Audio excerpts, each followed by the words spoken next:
Hola museonautas, ¿listos para la siguiente aventura? El día de hoy vamos a visitar el Centro Cultural El Rule. También es conocido como El Rule, Comunidad de Saberes.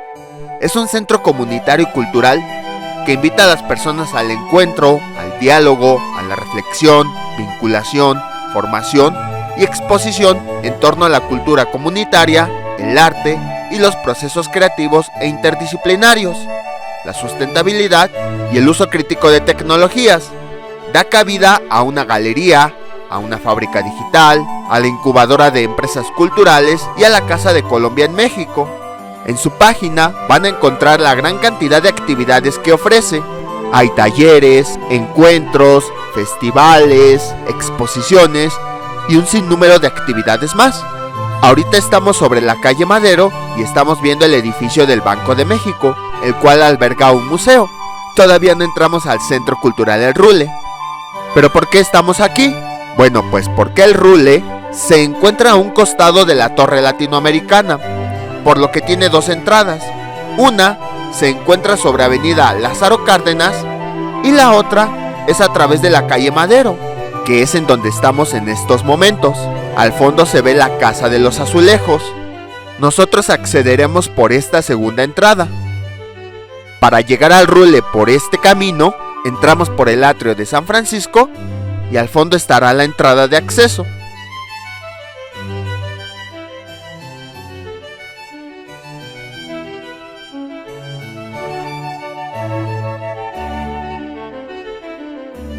Frente a la Casa de los Azulejos, giramos a la derecha y encontraremos el atrio. El atrio de San Francisco, que es a donde vamos a acceder en este momento, también es considerado museo, ya que aquí se montan exposiciones culturales. Más adelante lo visitaremos a detalle. A la derecha tenemos la Torre Latinoamericana. ¿Por qué entramos por aquí? Porque quería que conocieran un poco de la historia del lugar. Como vimos en la Torre Latino, todos estos terrenos, el de la Torre Latino, el del Centro Cultural El Rule y el de la Iglesia de San Francisco, formaron parte del zoológico del emperador Moctezuma, el cual albergaba muchos animales para obtener recursos de ellos, como las plumas de los quetzales que usaban para sus indumentarias. Después ocurrió la conquista española. Cuando los españoles fueron los vencedores, varias órdenes religiosas vinieron desde España para evangelizar a los indígenas. Una de esas órdenes fueron los franciscanos, que construyeron en este sitio, en 1524, el convento de San Francisco. Esta zona en particular que estamos viendo se convirtió en el atrio de ese convento. Para que no se me pierdan, un atrio es un espacio cerrado, pero que no tiene techo, que funciona como entrada de un convento. También lo podemos ver como el patio cerrado de la entrada de un convento. Después, en 1780, este espacio se convirtió en la capilla del Santo Cristo de Burgos. En el siglo XIX, cuando salieron las leyes de reforma, muchas instituciones del clero perdieron sus propiedades, incluidos muchos de sus terrenos, y este sitio en el que estamos no fue la excepción. Los terrenos del convento de San Francisco fueron divididos en lotes y vendidos a diferentes personas. En cada uno de esos fragmentos se empezaron a construir diferentes edificios. La Torre Latinoamericana, ya lo vimos en su museo, hoy en día está construida en uno de esos lotes. Y el Rule hoy en día está construido en otro de esos lotes en los que fue dividido el convento. Después de que los terrenos del convento de San Francisco fueron divididos, en uno de ellos se edificó el Hotel Lara. A principios del siglo XX, un magnate minero de Cornualles, Francisco Rule, compró el edificio y construyó 3 pisos más encima. Entonces, al edificio le dio su apellido, Edificio El Rule. La construcción que estamos viendo a la derecha es el Centro Cultural El Rule. El señor Rule falleció en 1925, y aunque su familia ocupó el edificio a mediados de los años 60, este fue tan grande que fue dividido en varios subespacios para que pudieran albergar otros recintos. Por ejemplo, en 1930 albergó la sala de cine Cinelandia. También albergó otras oficinas que se podían alquilar. Ahorita estamos viendo el muro del Templo de San Francisco, que es el edificio que queda hoy en día de los restos del convento de San Francisco. En el terremoto de 1985, el edificio El Rule se dañó, por lo que estuvo a punto de ser demolido. Muchos artistas e intelectuales, entre ellos Gabriel García Márquez, que fue un escritor reconocido a nivel mundial, se organizaron para conservarlo en 1992. Sin embargo, la Ciudad de México no lo designó edificio protegido sino hasta el año 2002. Aquí estamos viendo restos del convento de San Francisco. En el año 2010, al ser ya un edificio protegido, empezó a ser remodelado. Ahí podemos ver cómo la torre latinoamericana está a un costado del centro cultural. El 17 de abril del 2014 falleció Gabriel García Márquez. En su testamento, reservó fondos para gran parte de la rehabilitación. Finalmente, el edificio Rule fue inaugurado como centro cultural el día 15 de junio de 2017. En honor a García Márquez, a esta plaza en la que estamos, se le dio el nombre de Plaza Gabriel García Márquez, y para diferenciar los espacios, el espacio que está a un costado de la Torre Latino siguió llamándose Atrio de San Francisco. Y bueno, ya que conocimos un poco de su historia, vamos a ingresar al centro cultural.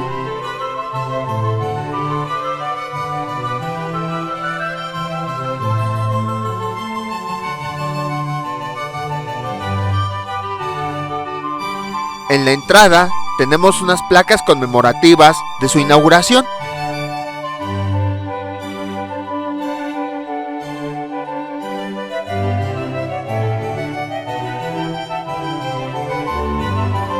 Ahí tenemos una pizarra de las actividades del mes de marzo. Bueno, es que fue la época en la que fui.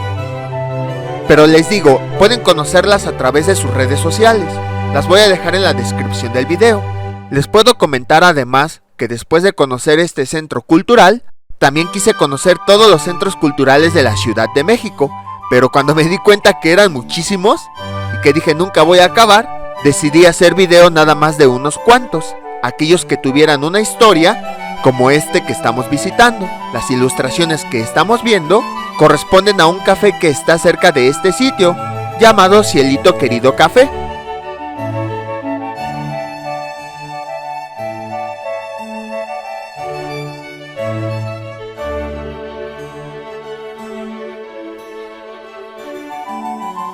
Ahora vamos a subir las escaleras para visitar la galería de este espacio.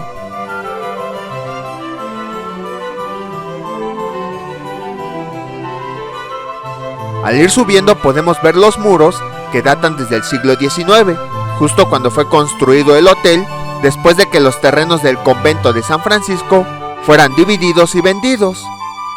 En la ventana podemos ver la Plaza Gabriel García Márquez y el Templo de San Francisco.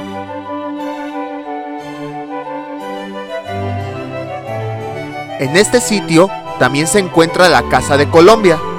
Es un espacio que trabaja para promover el intercambio artístico y cultural, el turismo, la biodiversidad y aspectos poco conocidos de Colombia. Se exhiben exposiciones, bailes folclóricos, eventos, talleres, entre muchas otras cosas. Ahora nos dirigimos a la galería del Centro Cultural.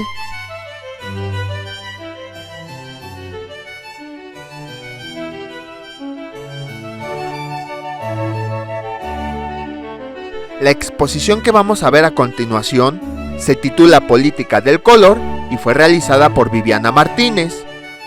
Les voy a leer la descripción tal cual como la puso Viviana Martínez.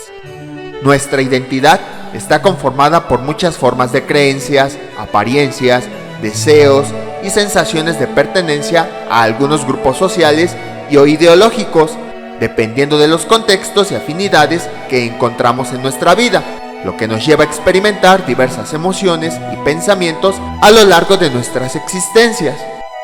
El uso identitario que se le otorga a los colores como una estrategia visual para incluirse o diferenciarse de algún grupo específico es también utilizada por diferentes movimientos políticos, sociales y de orientaciones sexuales, lo cual sucede a partir de la selección de una cierta combinación de colores y sus significados para lograr la representación simbólica de la ideología de una comunidad determinada. En esta serie de obras, la brillantina, también conocida como diamantina, funciona como un elemento de insurrección con una perspectiva de género, al ser un elemento que, desde el fenómeno de la radicalización de la protesta feminista en México, sobre todo a partir de la marcha conocida como la Brillanteada en 2019, este material se tomó como símbolo de la lucha contra las violencias ejercidas por el Estado hacia los cuerpos feminizados, aunque es importante precisar que desde hace décadas se ha utilizado como un material lúdico y decorativo, ahora también toma un significado político en la lucha por el reconocimiento a las diferencias de género, los cuidados y la autodefensa ante las violencias sistematizadas por el régimen heteropatriarcal que impera en nuestra sociedad. La selección de los colores en las piezas que integran esta exposición responde a diversas mezclas de color utilizadas por diferentes luchas vinculadas a las identidades de género, en todas las cuales lo personal es también un territorio de conquista política. Para esta exposición hay que definir tres conceptos que muchas veces causan confusión entre las personas. La primera de ellas es el sexo biológico. Es el conjunto de las peculiaridades que caracterizan los individuos de una especie, dividiéndolos en masculino y femenino. Está definido por el aparato reproductor de una persona. El género es una construcción social, cultural y psicológica que determina el concepto de mujer, hombre y otras categorías. O sea, es lo que dice la sociedad que según debemos hacer, cómo pensar, cómo comportarnos o qué hacer por ser hombres o por ser mujeres. Por ejemplo aquí, una persona nace con un aparato reproductor y debido a eso dicen es hombre o mujer, pero luego el género son aquellas características que según dice la sociedad debes tener dependiendo de tu sexo biológico. Si eres hombre no debes llorar, o si eres mujer debes jugar con muñecas, cosas así. Entonces esas son las diferencias. Ojo, no estoy diciendo que sea correcto o incorrecto, simplemente estoy poniendo unos ejemplos para poder diferenciarlo. A partir de estos atributos que dicta la sociedad, se clasifica como masculino o femenino. Identidad de género o identidad sexual es la percepción y manifestación personal del propio género, es decir, cómo se identifica a la persona independientemente de su sexo biológico. Aquí va más ligado a nuestro interior, es decir, yo como persona, cómo me siento. No me importa los géneros que ha establecido la sociedad, no me importa las reglas que existen. Yo, por dentro, cómo me siento. Hay un término que ya no presenta tanta confusión. Se trata de la orientación sexual. Esta se refiere a quién te atrae sexualmente.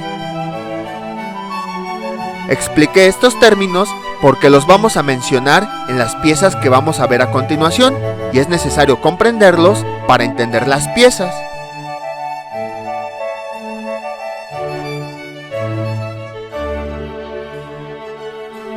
Estos colores representan el orgullo trans, es decir, representan el orgullo, diversidad, activismo, derechos y libertad de las personas transgénero, aquellas que no se identifican con su sexo biológico. Con estos colores se identifican las personas del orgullo pansexual, es decir, aquellas personas que le atraen las cualidades de una persona, sin importar su género o sexo, es decir, se sienten atraídas nada más por el simple hecho de ser una persona.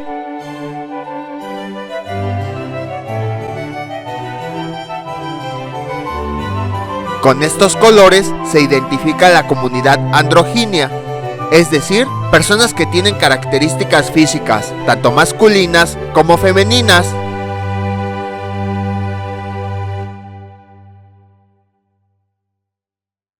Con esta bandera se identifica la comunidad bisexual, es decir, una persona que puede sentir atracción por un hombre o por una mujer.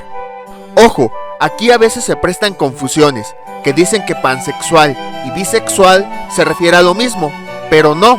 Aquí a la comunidad bisexual sí le llama la atención una persona por ser hombre con sus características de hombre, o por ser mujer, con sus características de mujer. Pero la comunidad pansexual le llama la atención por el simple hecho de ser persona, no importa si es hombre, mujer, transgénero, etc. Le llama la atención que una persona a lo mejor sea cariñosa, tierna, sincera, inteligente, etc., sin importar si es hombre, mujer, transgénero, andrógino, etc. Las siguientes banderas hacen homenaje al movimiento llamado La Brillanteada. Fue una manifestación en contra de la violencia hacia las mujeres llevada a cabo en agosto de 2019, caracterizada porque las personas que participaron llevaron diamantina, también conocida como brillantina, de ahí el nombre. Además, le arrojaron brillantina a Jesús Horta, titular de la Secretaría de Seguridad Pública de la Ciudad de México, debido a los abusos de policías de la capital del país en contra de mujeres.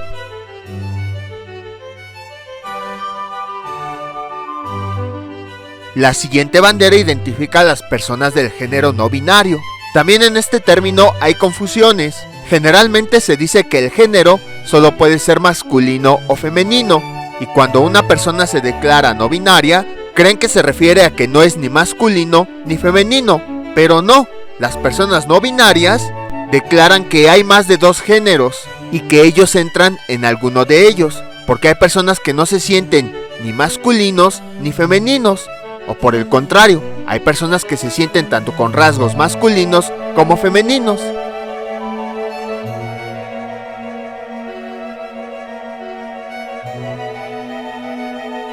Estos colores representan a la comunidad intersexual. Esta se refiere a las personas que pueden tener características físicas, tanto masculinas como femeninas, como los aparatos reproductores. Sin embargo, su cuerpo solamente puede producir un tipo de gameto específico, es decir, o solo pueden reproducir espermatozoides o solo pueden reproducir óvulos.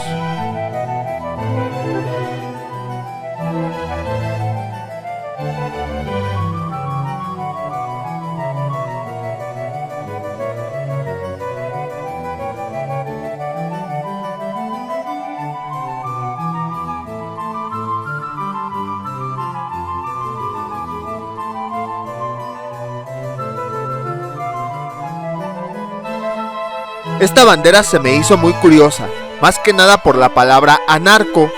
Apenas en el video anterior escuchamos por primera vez la palabra anarco, que sabemos está relacionada con el anarquismo, y ahora la volvemos a escuchar. Por eso se me hace curiosa esta bandera. Y es que no sé si les había comentado, pero aunque yo selecciono los museos al azar, a veces parece que están conectados.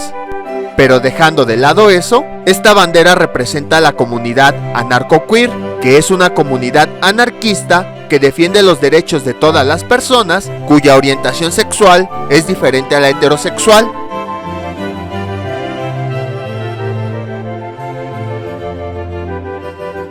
El anarcofeminismo enlaza el feminismo con el anarquismo. Trata de mantener al feminismo fuera de la influencia del Estado, es decir, rechaza explícitamente la legitimación de sus ideas, discursos y acciones por parte del Estado. Mantiene distancia con su estructura y sus instituciones.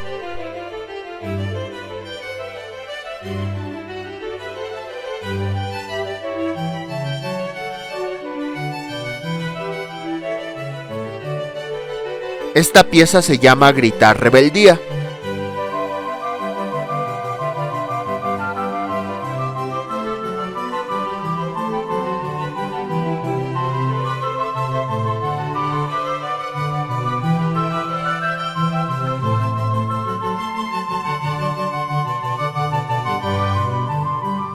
La siguiente pieza se titula Amor entre mujeres.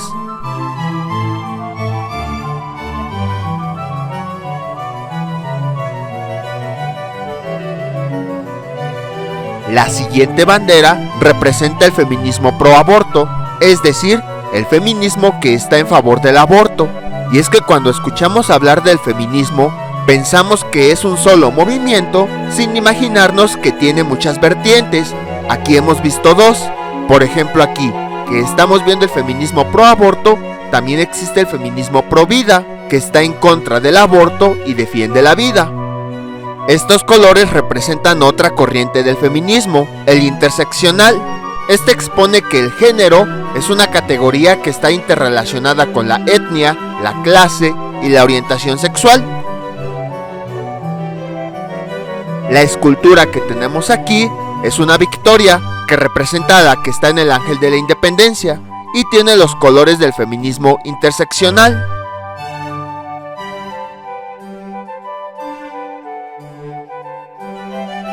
Y con esto terminamos esta exposición. Es una pequeña muestra de todas las comunidades que existen. En realidad existen muchísimo más comunidades que no son muy conocidas.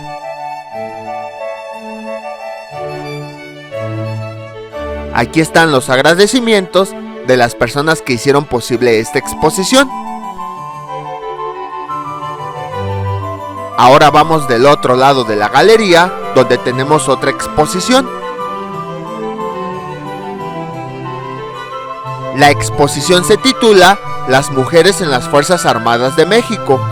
Hoy en día, más de 25,000 militares del sexo femenino se encuentran entre las filas de las Fuerzas Armadas de México, algo que en el pasado era inimaginable e impensable. Mujeres que gracias a sus capacidades, talento y disciplina se han abierto paso para posicionarse en un ámbito laboral que se tenía previsto solo para hombres. Y además, cada año crece el número de mujeres que se enlistan para formar parte del ejército mexicano y lo hacen en distintas áreas en las que pueden desarrollarse profesionalmente, desde enfermeras, pilotos, aviadoras, médicas, ingenieras, administrativas, militares, entre muchos otros.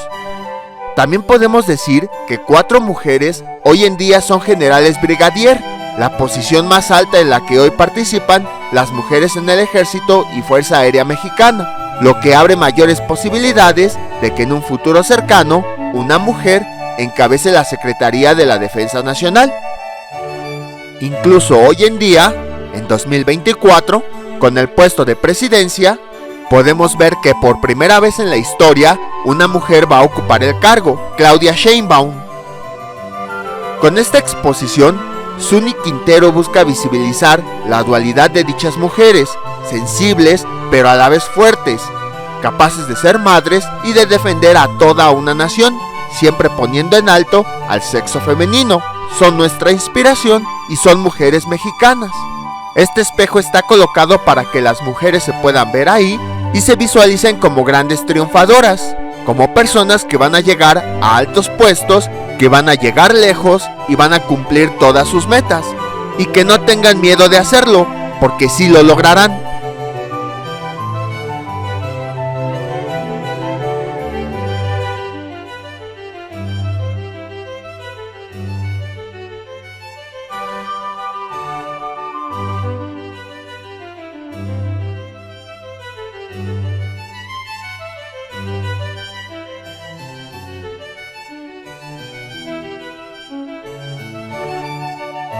Recuerden que en esta galería se presentan diferentes exposiciones cada mes y cada año.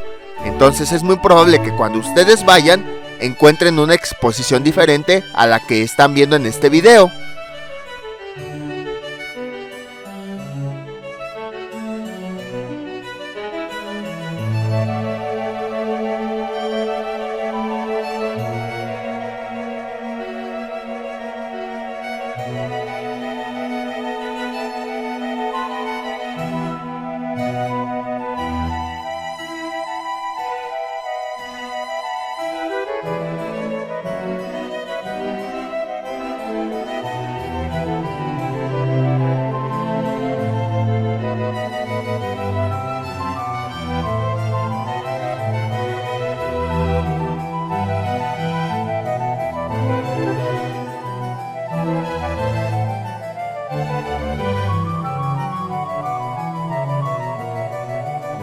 Afuera de la galería también hay una pequeña exposición. Esa exposición se llama 3 mujeres en la gráfica y muestra los trabajos de 3 mujeres: Partícula Atómica, Violeta Juárez y Lucía Vidales. Sus obras están dotadas de tal mística, tal poderío, tal belleza, que parecen una tirada del tarot metafísica. Las piezas representan una sesión adivinatoria que surge desde la espontaneidad de lo divino. Es como si, de pronto, una diosa invisible y clarividente pusiera una serie de arcanos frente a nosotros para revelarnos nuestros misterios más insondables y hacernos saber que nuestra vida no volverá a ser la misma después de contemplar esta exposición. Cada obra es un arcano mayor apócrifo, un arquetipo que trasciende el espacio-tiempo y condensa el cuerpo, la mente y la palabra de las artistas. Cada pieza vaticinará a los espectadores respuestas que revolucionarán sus microcosmos. A continuación, se dará la interpretación de algunos de los mensajes que se encontraron en las piezas. Todo esto fue escrito por Alejandro Paniagua. Uno de los arcanos de Lucía Vidales incluye una frase imposible de olvidar: me encanta tu porquería. Este mensaje le hace saber al público que el amor es justamente eso, la capacidad de ser embelesado por los desechos, las viscosidades, las maldiciones, las bajezas y las devastaciones del ser amado. En este arcano aparece, además, una mujer de múltiples ojos. Ella nos vaticina que todos los llantos que soltemos valdrán la pena. Cada lágrima nos mostrará un lado distinto en el poliedro del dolor. Además, nos comunica que, de hoy en adelante, nos llorarán diferentes partes del cuerpo, no solo los ojos, también los dedos, los colmillos, el intestino delgado. Llorarán incluso las partes intangibles de nuestro ser, como el chakra de la coronilla o nuestro sentido del humor. La cuarta carta representa un perro distorsionado. Trae un mensaje escrito: pinche perra, pinche bruja. Ello nos recuerda que, en el fondo, todos somos una perra, pero nuestros ladridos son invocaciones, rezos.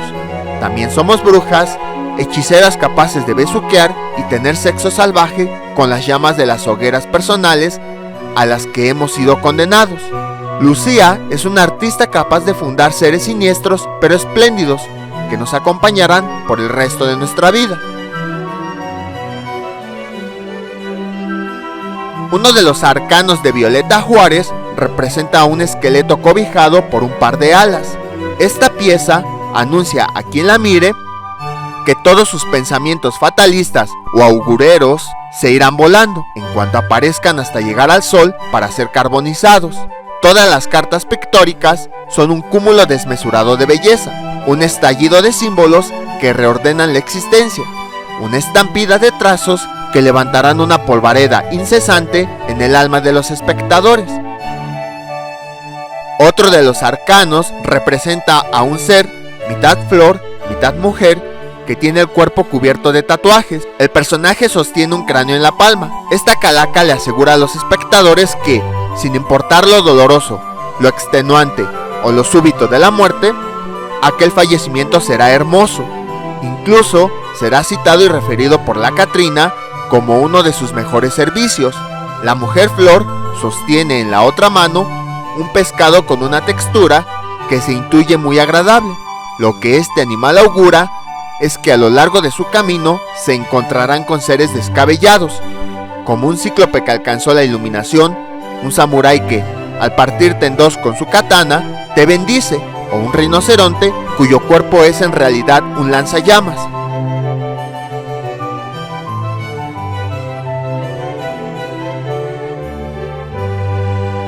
Los arcanos artísticos de partícula atómica están configurados por medio de un elemento alquímico esencial, la madera, que ya de por sí es hermosa, pero en las manos de la autora adquiere aún mayor magnificencia. Ella es la maga de este tarot, y ese es justamente el concepto real de hechicera, una mujer que puede perfeccionar a la naturaleza.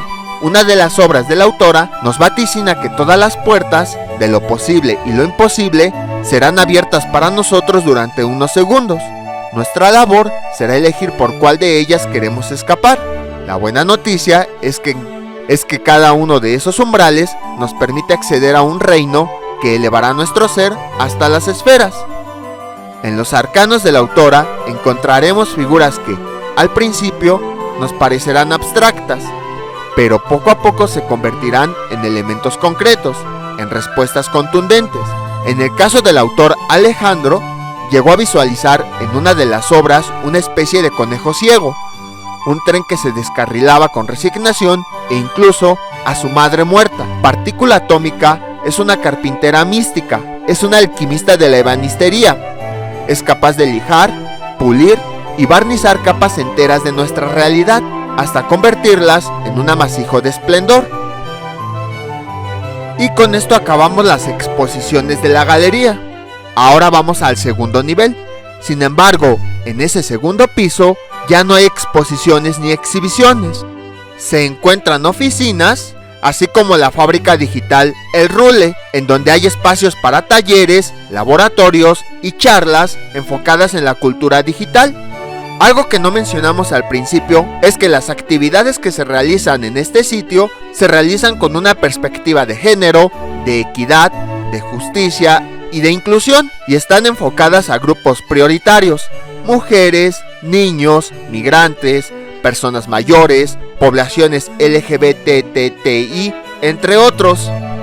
El objetivo de este sitio es acercar a la población actividades artísticas, culturales y formativas que contribuyan al pleno ejercicio de los derechos culturales en un marco de respeto, inclusión y participación social, promoviendo el intercambio interinstitucional y los procesos colectivos, colaborativos y solidarios. Quizá no lo hemos comentado, pero este centro cultural se ubica en la Colonia Centro, en el centro histórico de la Ciudad de México. Ahorita les voy a contar la historia de la Colonia Centro. Entonces, de una vez les quiero comentar que a través de esas ventanas vamos a ver el Templo de San Francisco, así como la Plaza Gabriel García Márquez. La Colonia Centro nació desde la fundación de México Tenochtitlán en 1325, convirtiéndose en sede del Imperio Mexica. En ese tiempo era conocido como In-Atepotl, que significa el corazón de la ciudad. Después fue conocido como Barrio de Moyotlán. Tras su caída en 1521, cuando llegaron los españoles, se convirtió en sede del Virreinato de la Nueva España. Como hemos visto, los edificios fueron construidos sobre las piedras de los monumentos prehispánicos. Su imagen se fue conformando a través de los años, con majestuosas edificaciones producto de la colonia, como la Catedral Metropolitana, considerada una joya de la arquitectura en ese periodo, el Palacio Nacional, por cuyos pasillos caminaron virreyes, emperadores, presidentes, invasores extranjeros e incluso revolucionarios como Pancho Villa o Emiliano Zapata. Y después caminaremos nosotros cuando lo visitemos. A la Plaza Central y sus emblemáticos edificios de gobierno y religiosos se le conoce como Zócalo, debido a que en 1844 se construyó una base o zócalo para colocar sobre él un monumento de independencia, pero nunca fue construido. El 11 de abril de 1950 se declaró al centro histórico de la Ciudad de México como zona de monumentos históricos, dictando leyes para su protección. Y bueno, ya vimos que hoy en día uno de esos edificios históricos es este edificio, el edificio Rule o Centro Cultural El Rule. En el último piso se encuentra la incubadora de empresas culturales, que está pensada para asesorar y brindar seguimiento a emprendimientos sociales.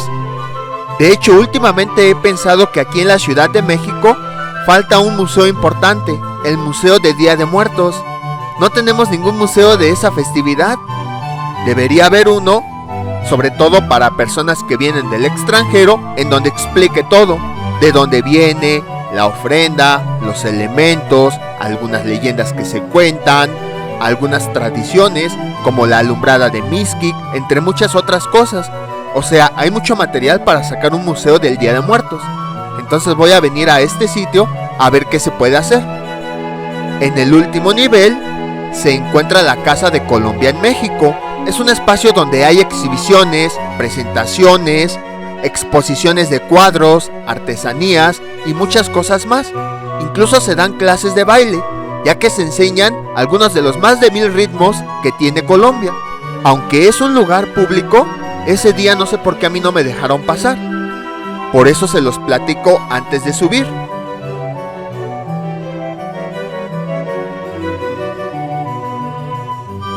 Ahí al fondo, mientras subimos, se ve la Torre Latino.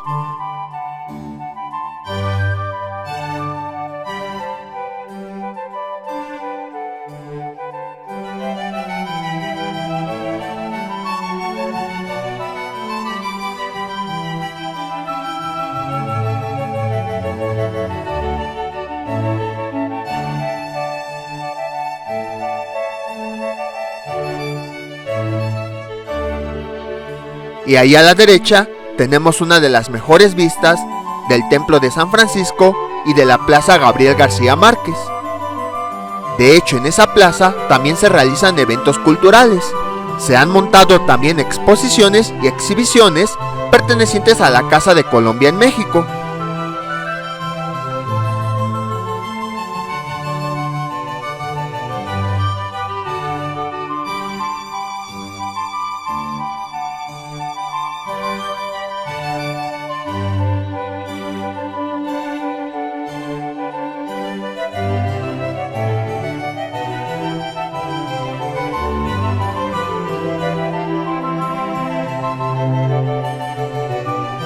Del lado derecho tenemos otra vista del Templo de San Francisco, lo único que quedó del convento. Cuando visitamos la Torre Latino, vimos su historia.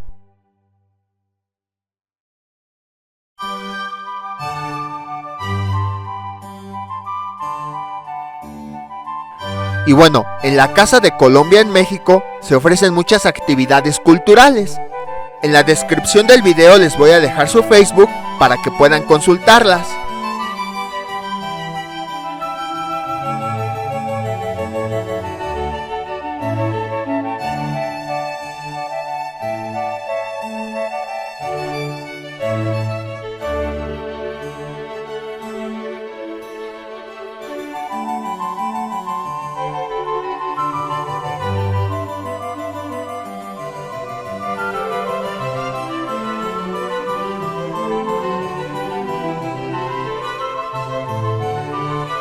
Ahí tenemos otra vista del Templo de San Francisco.